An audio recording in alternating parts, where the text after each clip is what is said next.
Welcome to Ridgecrest Talk. Tonight's topic is dog rescues. We have some wonderful rescues here tonight. I'm Paul Vender, your host for Ridgecrest Talk with Teresa Servais with the Almost Eden Rescue, a local rescue here in Indian Wells Valley, along with Adeana Winterly, and they brought two of their rescues with them. And Teresa, why don't you just introduce yourself to the audience, a little bit about yourself, how long you've been in the Valley, and about your organization.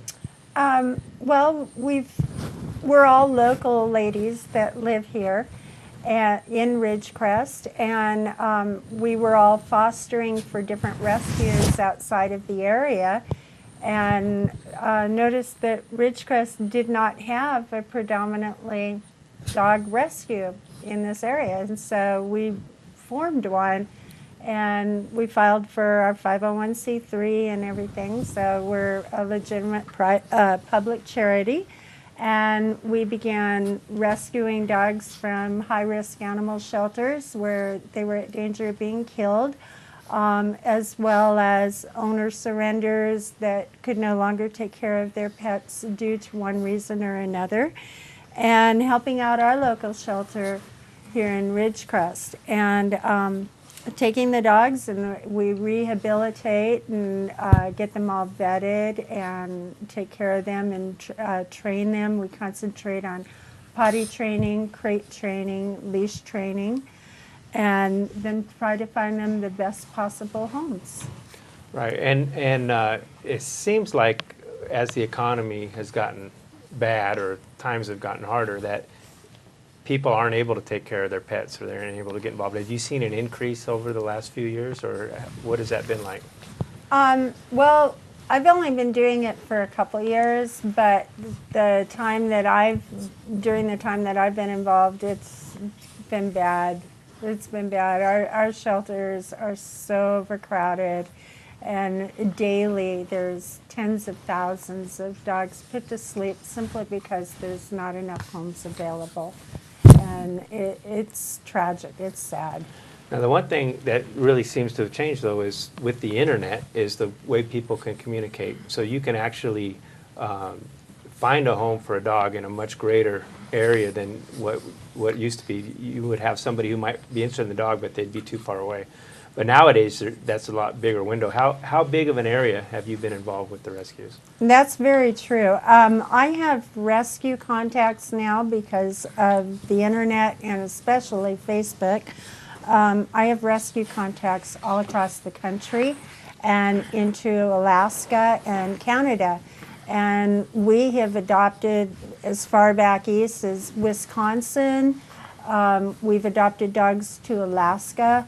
Washington, we work very closely with a rescue that's there outside of Seattle, and up there they're very good about spaying and neutering their pets and keeping the populations under control. And actually, rescue dogs from Southern California are in very high demand up in those areas. And so we work with a couple of rescues up there, and we actually are able to get dogs out of here and up there. But it's only, we have to have the dog, rescue the dog from the shelter. We have a certain amount of vetting that has to be done to the dog, medical care, and for a couple weeks, and then we take them back to the vet, and they get health certificates, they get heartworm checked, and all this stuff, and then sent on transport out of state. Now, one of the things that's nice. A little bit different is most people think of a dog rescue as being one building, one facility, one location, and you guys are more of a foster situation, a little bit different than that, which at first thought, I just think about, well, wow, that's a lot better situation for the dog that's kind of in transition, that rather than being just in a kennel, in a row of 100 kennels, you're able to place them. How do you do that? How does that work? Absolutely. Well, we're very fortunate. We have several volunteers, although we always need more. And people open up their homes to these dogs, and they take one or two at a time, and they work with the dog in potty training and socializing the dog, and they bring the dogs out to our adoption events in the community, and we advertise the dogs on the internet and network them to the other rescues that are out of state as well, and get the dogs adopted a lot quicker that way, find very good homes.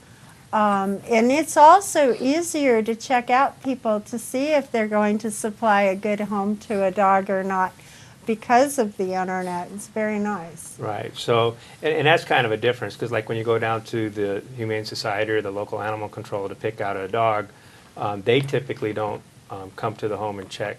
But is that something that you guys are able to do? Yes, we always do home checks. Mainly it's to make sure that the fencing is appropriate. And personally, when I do a home check, I think, well, would I want to live there? And if it's not a place that I would want to live, then I don't adopt my dog there. But if I like it, then I do.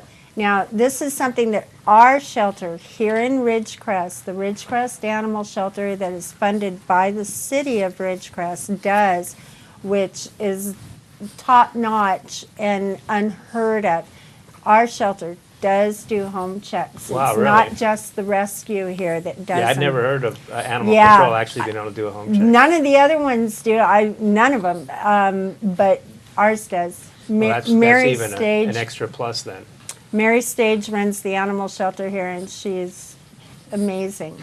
She's amazing. Well, that's really good to hear. So regardless if they come to the animal shelter or to you guys, we do have that extra step or that extra care to try to match up, make sure it's a good match where that Yes. where that dog is going to be placed. Definitely. Now, and I actually have, I think, my brother's wife as adopting, or not adopting, but as a host family for the Dutch Shepherds. And so when they come in, and it's the same type of thing, they'll just take that breed and adopt it, not adopt them, but they'll take care of that dog for a while until they can find the home, and that home might be anywhere in the country. And so you guys are really doing all breeds, and you're tying in with everybody.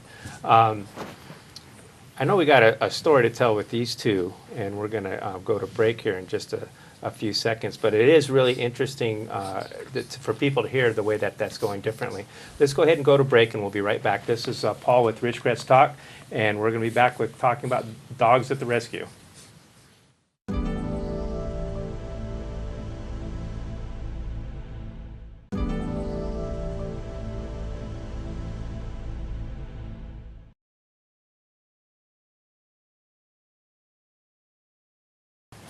And welcome back to Ridgecrest Talk. Your host, Paul Vender. We're talking with Almost Eden Rescue, a local Indian Wells Valley nonprofit, 501c3, that works with placing dogs into people's homes temporarily and then finding permanent homes, whether they're here in the valley or to faraway locations across the country or even up into Canada upon occasion.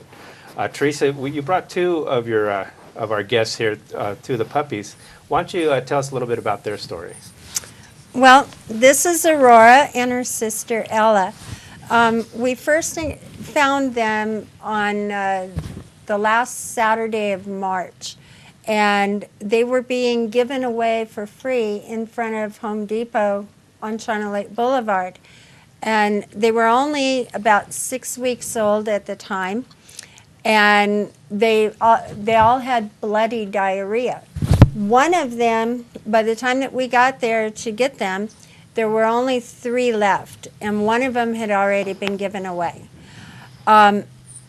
We went on a hunt for the 4th one, and through the power of social media, we were finally able to locate the 4th one, who also had the bloody diarrhea.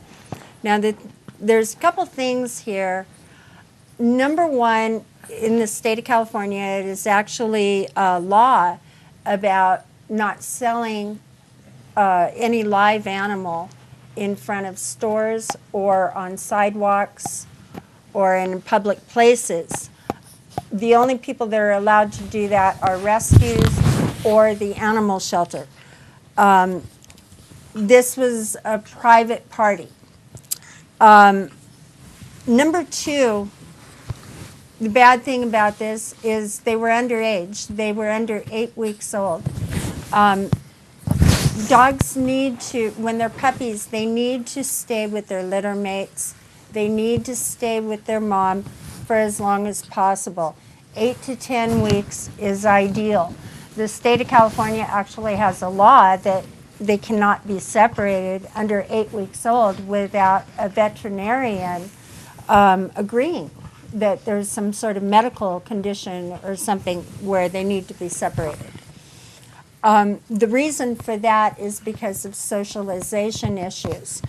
During this critical time before 8 weeks old, they get to know other dogs and they're able to learn bite inhibitions with other dogs, and they learn dog language, and it helps them to function better as they get to be older and they're adults. So the state has made this a law because a lot of people turn in their dogs when they're 1 to 2 years old because they're not doing as well as an adult, and it's because they were separated from their litter mates and their mother at too young of an age. It's very, very common, unfortunately. So these dogs were actually being given away here in Yes. Ridgecrest, right there on China Lake Boulevard. Yes. And the word got out to you guys, so you went down to check it out, found the litter, went ahead and rescued the litter, then found the one that had already been taken home by somebody. And then in addition, they had health issues that they needed to be taken care of, so that got taken care of. And then what happened to the one? It went back to the person who originally wanted to pick it up, or? No, the health issues, that's another thing. When dogs are underage before they've had their first shots and stuff, they're at very high risk of a lot of diseases. And parvo is prevalent out here. Parvo is a very, very bad disease that will kill a dog very quickly, and it's a horrible way for the dog to go. And it's spread very easily, and they pick it up very quickly. And when the dogs are out there at that young of an age, being handled by multiple people, it's bad. And yes, we were able to locate Tippy. Tippy had the bloody diarrhea as well. We took all the dogs to the vet and had fecal tests done on them, trying to determine the cause of the bloody diarrhea. And long story short, we spent a lot of money. There were many fecal tests done, and the vet was not able to determine the exact cause of the diarrhea.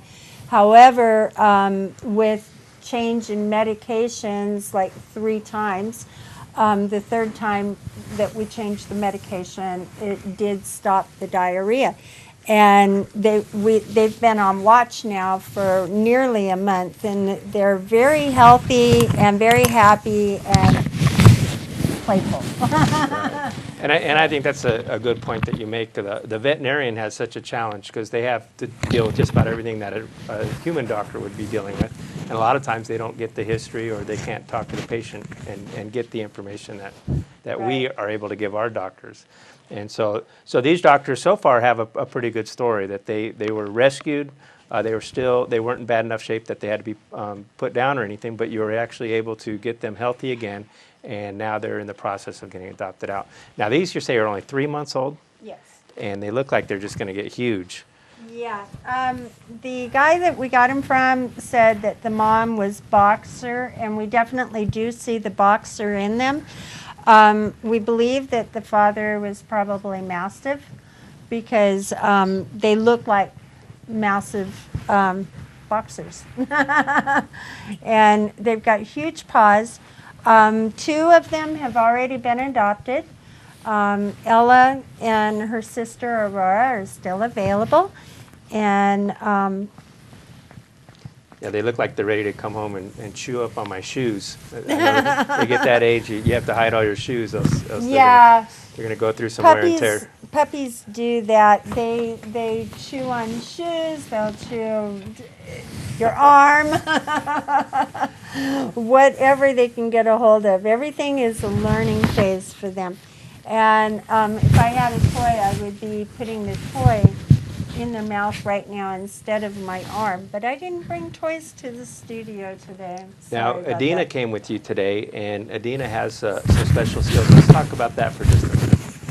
Well, Adeana and her husband are both deaf, but they teach the animals sign language, and they speak to their animals in sign language.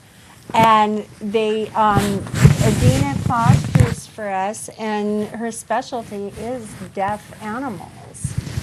It's really, really cool. Right, that does sound pretty exciting. We're going to go ahead and go back to break. This is Paul Vanderwerf with Ridgecrest Talk, and we'll be back right after this.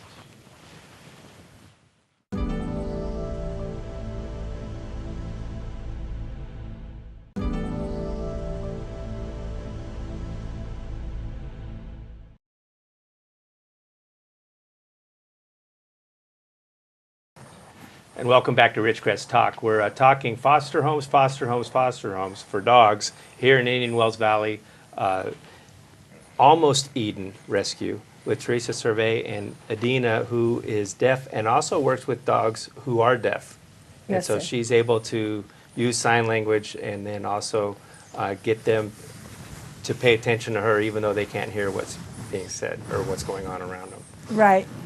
And that's kind of neat. I always see those different situations where we sometimes take for granted some of those challenges. And it's always neat to see an animal that may have some type of challenge, whether it's a physical disability with their legs or with sight or hearing, and that you're actually able to take care of that. So how do you identify it? Are you able to tell right away that the dog has a hearing problem? I would think you'd have to go to the vet for that, wouldn't you? Usually you can tell because when they have their backs to you and you call them and they don't hear you, that's one of the first tip-offs. Often dogs should develop their hearing soon, around the time that they start to open their eyes as puppies, around 2-3 weeks, and usually around that time you can tell if they're not hearing things. You drop a book or a loud bang in the room and nothing happens. That's a really good sign too, that they're deaf. But the neat thing about Adeana teaching these dogs sign language and stuff is because when other people are deaf and they want a companion, it works out really well, because they can talk to their companion in sign. And then also with the dog being deaf, what happens sometimes is we have one dog we rescued named Sheldon. And Sheldon is a Shih Tzu, and he was deaf. And his owner knew that he was deaf, but instead of trying to teach him sign language, she yelled at him. And he was left outside a lot because he was barking a lot because there was no communication there. And he didn't really know what she expected of him. And, it was a bad deal. But now Sheldon is with Adeana. As a matter of fact, Adeana has ended up doing a foster fail, and he is her personal dog now. And Adeana has taught him sign language, and he doesn't bark and go nuts or anything anymore, and it's a really good relation. Right, and that's like just an example of not being aware of how the dog's personality is and what its capabilities are, and then changing that environment, changing the situation, and getting a real good result. And that's really good to hear. And I'm sure our people in the audience really see all the things that are going on. Some people aren't able to adopt a dog, but if they are, they can contact you through Facebook? Facebook is the best way. We're also on adoptapet.com and petfinders.com. Almost Eden Rescue is the name. We do have email address, almostedenrescue@yahoo.com. And we come out in the community of Ridgecrest once or twice a month and do public events. I cannot tell you right now offhand what our next event is going to be because we haven't planned it yet, unfortunately. But we were with Ridgecrest Snake Hunters on Mother's Day out at Leroy Jackson Park. We are at the fair, every event that they have at the fairgrounds, every major event, we are always there. And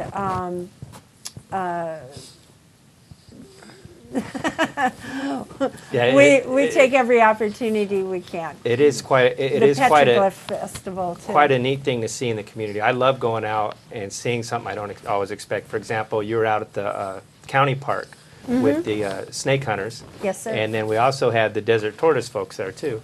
And that partnering where you're bringing those different groups together into the community really made it kind of a one-stop where it's like, wow, we have dogs over here, we have tortoises, we have the giant red-tailed boa. I mean, I was just like almost overwhelmed there, including our new dog park there at the county park, which was really neat.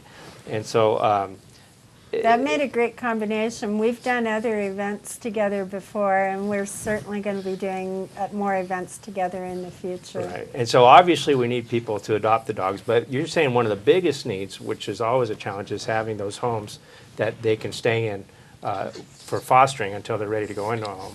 But you said there's also a couple other unique ways that people can help out with the dogs. You're talking about like trying to make things for them. What are some of the things that people can make?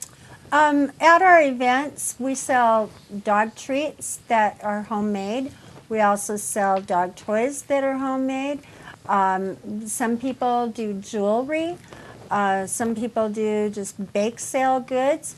We're always looking for volunteers to make things that we can sell at our events, as well as, yes, we're always looking for foster homes. The more foster homes we have, the more dogs that we're able to save. And that's it, bottom line, because we do not put them in kennels. We put them in homes where they can be potty trained and have real life home skills. So even if a person can't be at a foster home or can't adopt a dog, they can bake, they can make Yes. something as dog treats, or they can knit, or they can do different things creatively as far as dog clothes or other items like that.